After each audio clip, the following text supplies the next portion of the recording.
চলে এসেছি তোমাদের মাঝে। তো আমার কাটা হয়ে গেছে। তো এই দেখো, এটাকে আমরা বলি কেঁদুলি, বা কেউ বলে তরুলি, কেউ বলে কুদুরি। এবার যে যার ভাষা ব্যবহার করে, আমরা বলি কেঁদুলি। তো কেঁদুলি আলু দিয়ে একটু তরকারি হবে, বুঝেছো? দেখো বন্ধুরা, এটা এভাবে ধুচ্ছি, ধুবো আর কি। কুদুরি আলু কাটা হয়ে গেছে।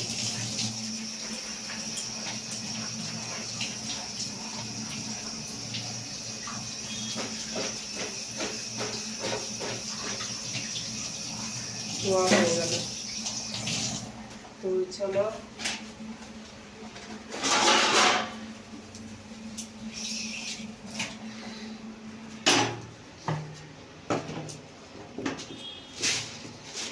এটা একটা ডাল, এটা ডাল আবার কি, মুসুরি ডাল করবো।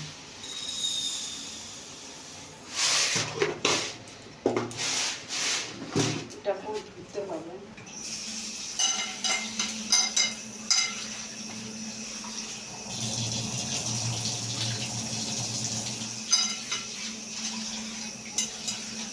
দুবার দিয়ে দিলাম।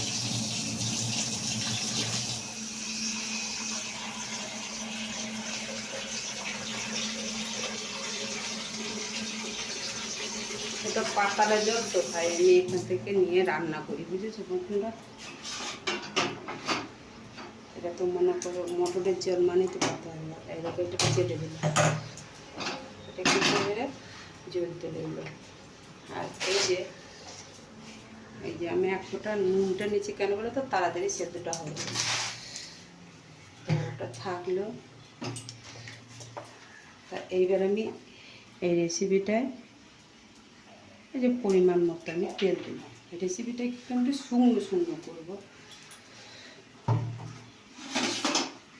তাই দেখো, পেঁয়াজ কুচিয়েছি, দেখতেই পাচ্ছি। পেঁয়াজ কুচিয়ে নিচে একটাই দিয়েছি পেঁয়াজ।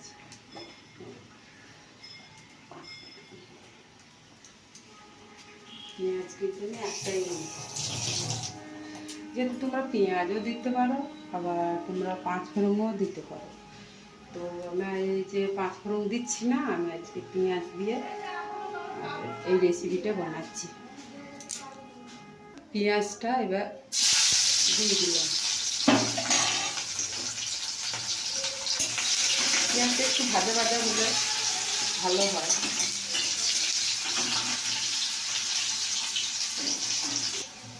দেখো বন্ধুরা, পেঁয়াজটা দেখো ভাজা ভাজা হয়ে গেছে, দেখছো?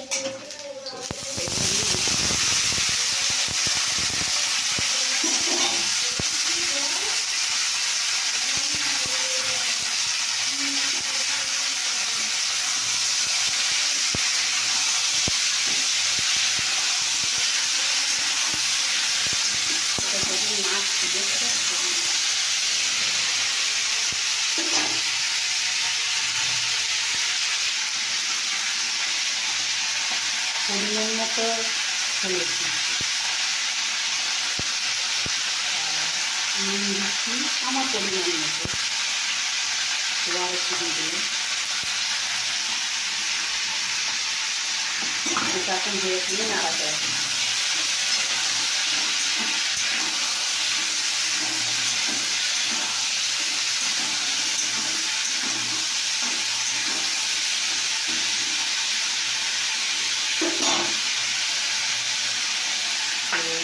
এটাকে জিরে দিয়ে সমান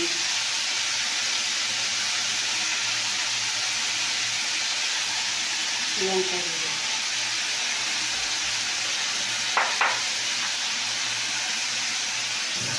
এটাকে একটু সমান জল দিলাম। এবার মশলাটাকে একটু করছি, মানে আরেকটু ভাজলেও আনাজটা বেশি ভালো হচ্ছে। কিন্তু আমার তো মানে টাইম নেই। এবার তো আমি একটা কর্মজের সাথে যাবো, সেই জন্য আমার একটু টাইম লেগে আমি একটু অল্প নাড়লাম। বেশি নাড়লে একটু বেশি টেস্ট হয়।